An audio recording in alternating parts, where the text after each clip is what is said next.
And we're live. All right, so Ulysses, I'll read here again. Just the part in italics. There lies the port. The vessel puffs her sail. There gloom the dark, broad seas. My mariners, souls that have toiled and wrought and thought with me, that ever with a frolic welcome took the thunder and the sunshine, and opposed free hearts, free foreheads. You and I are old. Old age hath yet his honor and his toil. Death closes all, but something ere the end, some work of noble note twinkle from the rocks. The long day wanes, the slow moon climbs, the deep moans round with many voices. Come, my friends, 'tis not too late to seek a newer world. Push off, and sitting well in order, smite the sounding furrows, for my purpose holds to sail beyond the sunset and the baths of all the western stars until I die. It may be that the gulfs will wash us down. It may be we shall touch the happy isles and see the great Achilles whom we knew. Though much is taken, much abides, and though we are not now that strength which in the old days moved earth and heaven, that which we are, one equal temper of heroic hearts, made weak by time and fate, but strong in will to strive, to seek, to find, and not to yield. All right. Book 11, we're on page 251. So Odysseus has made this journey that Circe told him to. Where is Odysseus headed in book 11? Where's he going to? The underworld. The underworld, the land of the dead. And how is he going to get there, or how does he get there? How does Odysseus get to the underworld? How does he do it? What? Circe told him back in book 10. How does Odysseus get to the underworld?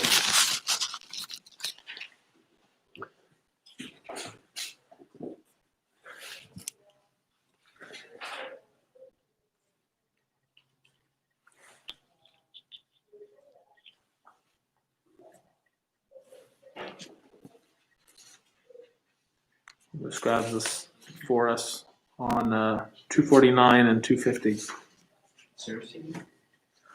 Circe tells him how to get there. So they have to sail across the ocean.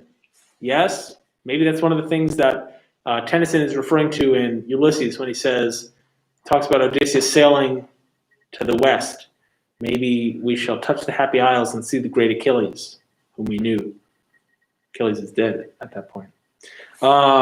Yes, in addition to sailing across the ocean, what else does he have to do? A sacrifice. He has to make this sacrifice. There's this complicated ritual he has to perform in this particular place. So there's both a physical and also a religious aspect to this journey to the underworld. Has to sacrifice these sheep, make libations, all of this. All right, so here at the top of 251, he's finished this process, and the shambling, shiftless dead start to approach him. But first, this is line 55 or so, but first the ghost of Elpenor, my companion, came toward me. He'd not been buried under the wide ways of earth, not yet. We'd left his body in Circe's house, unwept, unburied. This other labor pressed us. But I wept to see him now. Pity touched my heart, and I called out a winged word to him there. Elpenor, how did you travel down to the world of darkness? Faster on foot, I see, than I in my black ship. My comrade groaned as he offered me an answer. Royal son of Laertes, Odysseus, old campaigner, the doom of an angry god, and God knows how much wine, they were my ruined captain. I'd bedded down on the roof of Circe's house, but never thought to climb back down again by the long ladder. Head first from the roof I plunged, my neck snapped from the backbone. My soul flew down to death. Now I beg you by those you left behind, so far from here, your wife, your father who bred and reared you as a boy, and Telemachus left at home in your halls, your only son. Well I know, when you leave this lodging of the dead, that you and your ship will put ashore again at the Isle of Aea. Then and there, my lord, remember me, I beg you. Don't sail off and desert me, left behind unwept, unburied. Don't, or my curse may draw God's fury on your head. No, burn me in full armor, all my harness. Heap my mound by the turning gray surf. a man whose luck ran out. So even men to come will learn my story, perform my rites, and plant on my tomb that oar I swung with mates when I rode among the living. All this, my unlucky friend, I reassured him, I will do for you. I won't forget a thing. So we sat and faced each other, trading our bleak parting words. I on my side, holding my sword above the blood. He across from me there, my comrade's phantom, dragging out his story. Whom did Odysseus just speak with?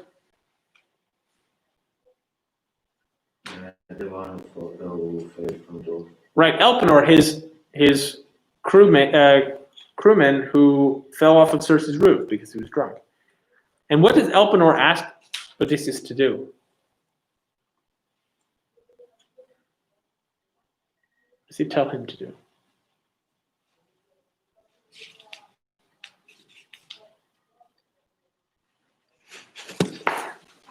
See this on page 251. Last 10 or so lines on the page. a funeral. To give it a proper burial and funeral, yes. To burn his body, to take the ashes and build a mound over them and stick his oar in the top. Yes. The proper funeral rites are extremely important to the Greeks. This is a theme here where we see Elpenor says, I'll ask the gods to curse you if you don't do this. Also, we see in the Iliad, whose burial or not burial is an important event in the Iliad. Hector, right? After Achilles kills Hector, he takes the body in his rage and he drags it behind his chariot for an extended period of time until finally giving the body back to the Trojans, who then bury him. And the funeral of Hector is the end of the Iliad. The last line. That was the funeral of Hector, breaker of horses. So here again we see this theme recurring. Odysseus will continue to see some more dead spirits. But look, the ghost of my mother came. My mother, dead and gone now, Anticlea, daughter of that great heart Autolycus, whom I had left alive when I sailed for sacred Troy. I broke into tears to see her here. But filled with pity, even throbbing with grief, I would not let her ghost approach the blood till I had questioned Tiresias myself. At last he came, the shade of the famous Theban prophet, holding a golden scepter, knew me at once and hailed me. Royal son of Laertes, Odysseus, master of exploits, man of pain, what now? What brings you here, forsaking the light of day to see this joyless kingdom of the dead? Stand back from the trench. Put up your sharp sword so I can drink the blood and tell you all the truth. Moving back, I thrust my silver-studded sword deep in its sheath. And once he had drunk the dark blood, the words came ringing from the prophet in his power.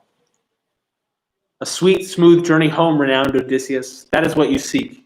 But a god will make it hard for you, I know. You will never escape the one who shakes the earth, quaking with anger at you still enraged because you blinded the Cyclops, his dear son. Even so, you and your crew may still reach home, suffering all the way, if you only have the power to curb their wild desire and curb your own, what's more. From the day your good trimmed vessel first puts in at Thrinacia Island, flees the cruel blue sea. There, you will find them grazing, herds and fat flocks, the cattle of Helios, god of the sun who sees all, hears all things. Leave the beasts unharmed, your mind set on home, and you all may still reach Ithaca, bent with hardship, true, but harm them in any way, and I can see it now, your ship destroyed, your men destroyed as well. And even if you escape, you'll come home late and come a broken man, all shipmates lost, alone in a stranger's ship. And you'll find a world of pain at home. Crude, arrogant men devouring all your goods, courting your noble wife, offering gifts to win her. No doubt you will pay them back in blood when you come home. But once you have killed those suitors in your halls, by stealth or an open fight with slashing bronze, go forth once more you must. Carry your well-planed oar until you come to a race of people who know nothing of the sea, whose food is never seasoned with salt, strangers all to ships with their crimson prows and long slim oars, wings that make ships fly. And here's your sign, unmistakable, clear, so clear you cannot miss it. When another traveler falls in with you and calls that weight across your shoulder a fan to winnow grain, then plant your bladed balanced oar in the earth and sacrifice fine beasts to the Lord God of the sea, Poseidon, a ram, a bull, and a ramping wild boar. Then journey home and render noble offerings up to the deathless gods who rule the vaulting skies, to all the gods in order. And at last, your own death will steal upon you. A gentle, painless death, far from the sea it comes to take you down, borne down with the years and ripe old age, with all your people there in blessed peace around you. All that I have told you will come true. So Odysseus, who has journeyed to the underworld in order to speak with Tiresias, this prophet, and learn about the remainder of his voyage home, what does he learn from Tiresias here? What does Tiresias tell him? His future. His future. And specifically, what does he say is going to happen or might happen? He will come back to Ithaca. He's going to make it back to Ithaca. What's he going to find when he gets there?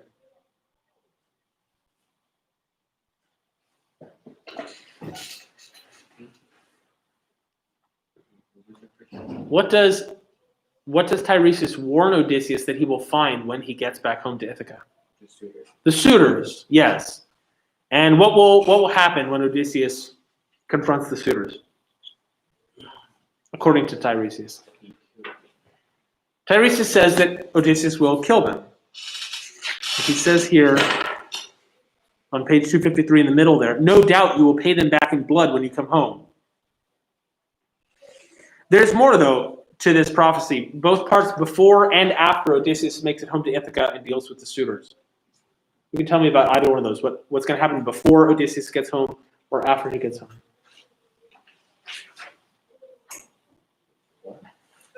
Yeah, what does Tiresias say is going to happen before Odysseus makes it back to Ithaca? He's definitely going to lose everything? So that's one thing that could happen. There are actually two possibilities here. So one is that Odysseus will be the only one to get home on a stranger ship with none of his crewmates. The other one, notice at the bottom of 252, Tiresias tells Odysseus first the good possibility. Even so, you and your crew may still reach home, suffering all the way. If what?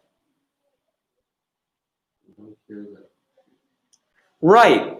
He says, the day your good trim vessel first puts in at the Rhynacia island, this island that he's going to arrive at, there you will find them grazing, herds and fat flocks, the cattle of Helios.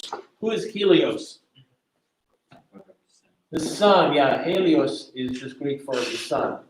It's the sun god. The sun, that's not how you spell sun.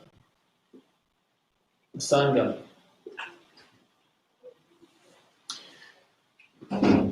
And what is going to determine whether Odysseus makes it back with his crew or without his crew? Whether they do what with these cattle of Helios?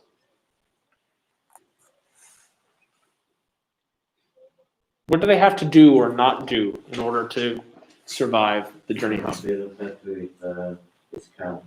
Right, they have to not harm the cattle. Tiresias says on 253, line 125 or so, leave the beasts unharmed, your minds set on home, and you all may still reach Ithaca, bent with hardship true. But harm them in any way, and I can see it now. Your ship destroyed, your men destroyed as well. Well, which one of these is going to happen? Do we know? And does this second one, right? Odysseus telling this story knows, because remember this is a flashback where Odysseus is telling us about his voyages so far. Homer knows, and we know. How do we as the audience know what's going to happen?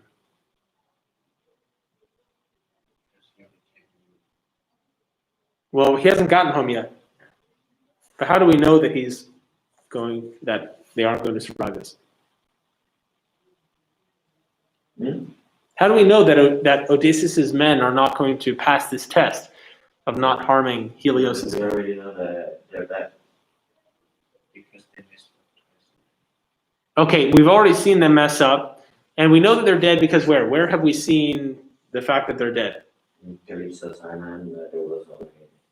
Right, on Calypso's island, the only one who's there is Odysseus. They're already dead by that point. And then, even right at the very beginning, if you're learning the opening to the Odyssey in Alexander Pope's translation, vain toils, their impious folly, they're impious, it's not reverent, it's not respectful to gods, and it's folly, it's foolishness, dared to prey on herds devoted to the god of day.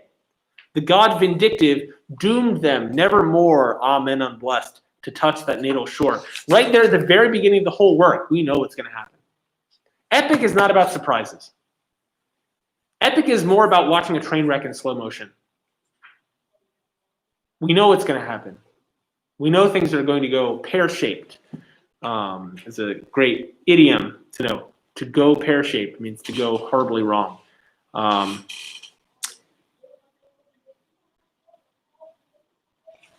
But we're going to wait and we're going to see how it's going to happen. All right. And that's sort of the essence of tragedy. And epic is, in a way, is a kind of tragedy. Is that we know it's going to end poorly. We're going to see how and why. All right. So, yes. So that's before Odysseus gets home. There are two possibilities. Either his men will make it or they won't, depending on whether they harm these cattle. When he gets home, he's going to defeat the suitors who have been harassing his wife. And then what is going to happen after that? What does Tiresias tell him he has to do after that? He has to make a sacrifice to? Not to Zeus. To Poseidon. Why is he going to have to make a sacrifice to Poseidon? Poseidon's still angry at him. This is the only way he's going to appease Poseidon's anger, by making this sacrifice. What condition, what unusual condition is there on this sacrifice? What does Odysseus have to do in order to make this sacrifice the right way? Yes. Tiresias says, the bottom of 253, or really the middle, but once you have killed those suitors in your halls, by stealth or in open fight with slashing bronze, go forth once more, you must. Carry your well-planed oar, so it's an oar that's been planed, it's been smoothed with a plane, it's nice and smooth, until you come to a race of people who know nothing of the sea. How ignorant are these people going to be of the sea? Whose food is never seasoned with salt. They don't put salt on their food. Strangers to ships with their crimson prows. And here's your sign, unmistakable, clear, so clear you cannot miss it. What's the sign that Odysseus is going to wait for? To know when he's reached these people who know nothing of the sea? Did you say something about a plow? Not about a plow, about a different farming tool. What is Odysseus carrying this whole time that he's going to make this journey?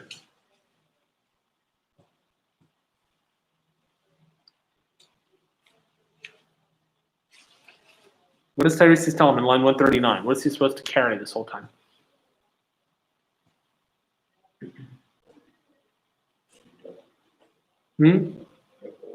His oar from his ship, right? His oar that he uses for rowing the ship. And then what's the sign he's supposed to wait for to know when he's reached the right place?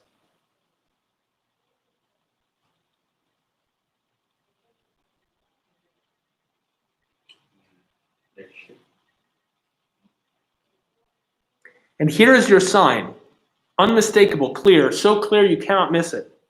When another traveler falls in with you and calls that weight across your shoulder a fan to winnow grain, then plant your bladed, balanced oar in the earth and sacrifice fine beasts to the Lord God of the sea. What will a traveler say to Odysseus? What will a traveler say to Odysseus? What's the sign? When someone will ask him,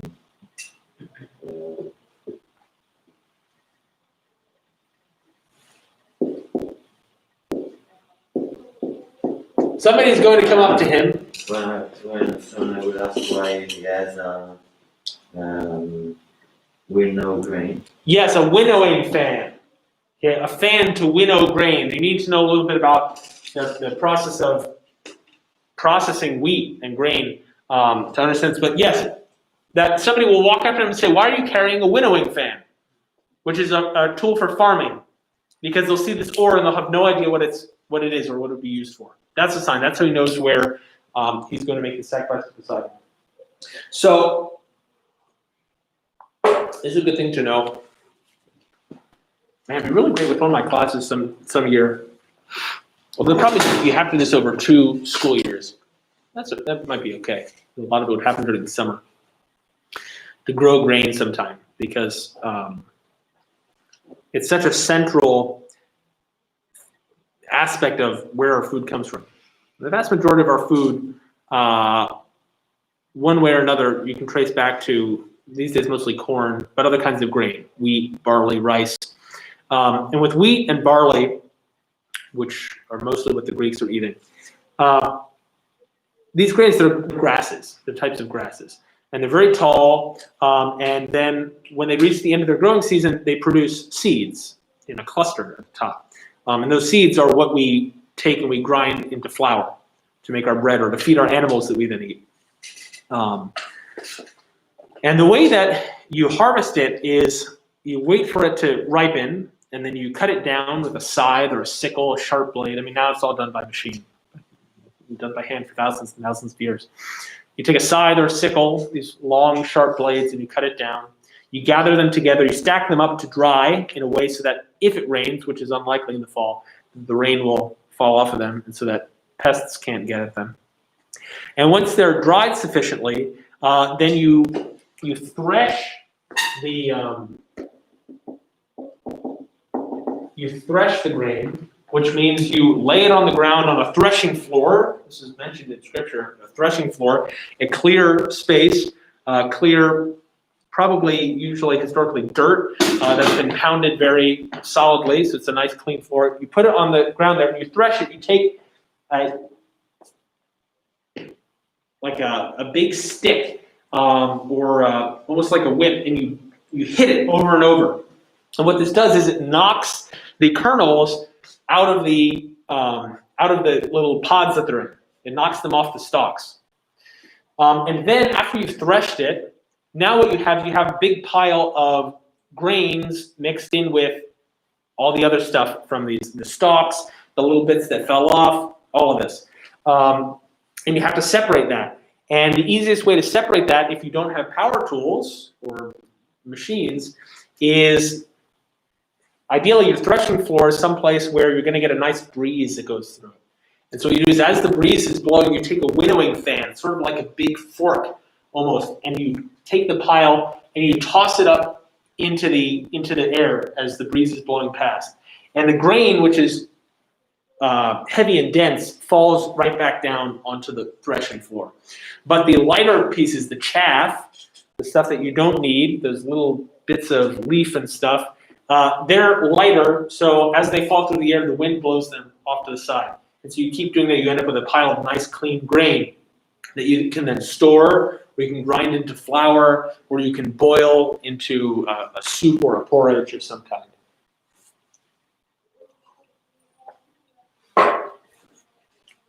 So threshing and winnowing. And winnowing is that process of tossing it into the air as the breeze goes by, and the light stuff flies off to the side and the heavy grain falls down. Separating the wheat from the chaff. Again, an image in Scripture. The winnowing fan, the wheat, and the chaff. The chaff, it's not even straw. The stalks of the grain, you can use that as straw. You can use it to cover things. You can use it to keep things warm. But the chaff, those little tiny bits of stuff, isn't really good for anything.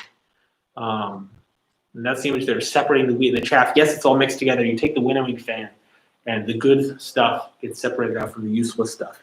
All right. Anyway, that's what's going on there. A little bit of a tangent about the way that our ancestors got their food. Okay, so picking up on 254.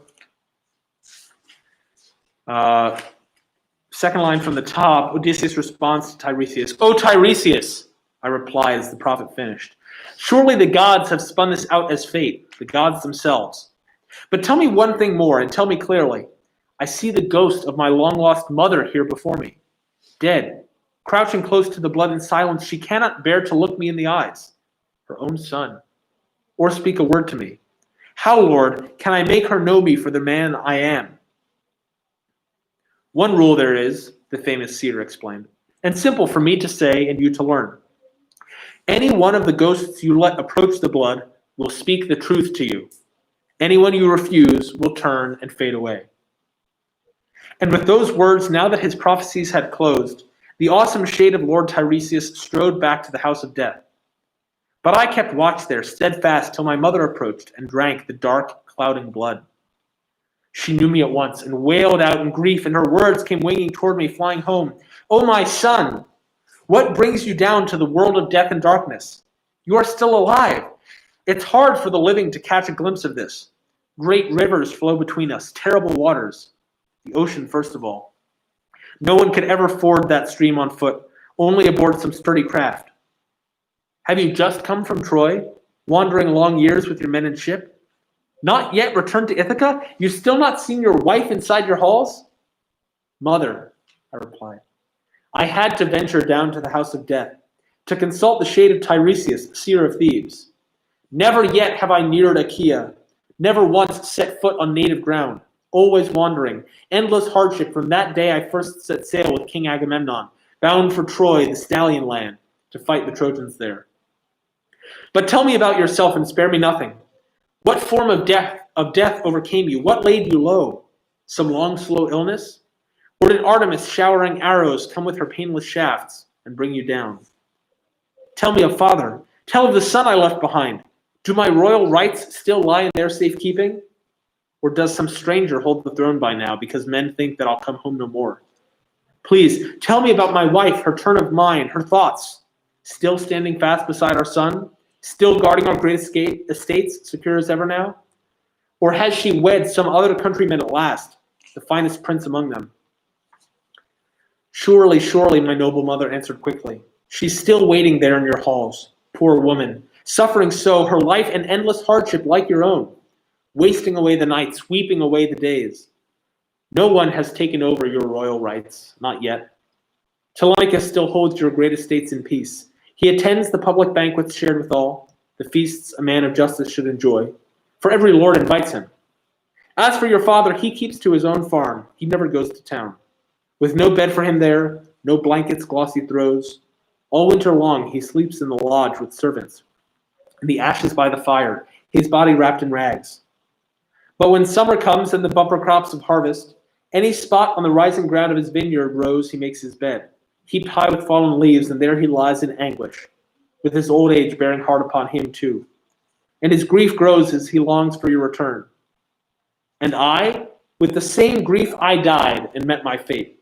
No sharp-eyed huntress showering arrows through the halls approached and brought me down with painless shafts, 256.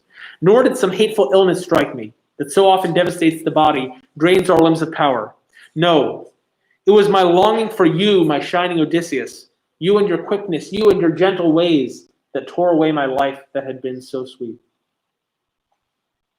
And I, my mind in turmoil, how I longed to embrace my mother's spirit, dead as she was.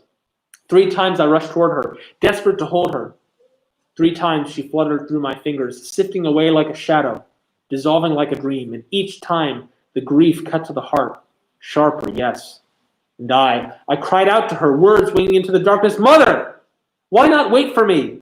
How I long to hold you, so even here in the house of death we can fling our loving arms around each other, take some joy in the tears that numb the heart. Is he in the war room? Or is this just some wraith that great Persephone sends my way to make me ache with sorrow all the more?"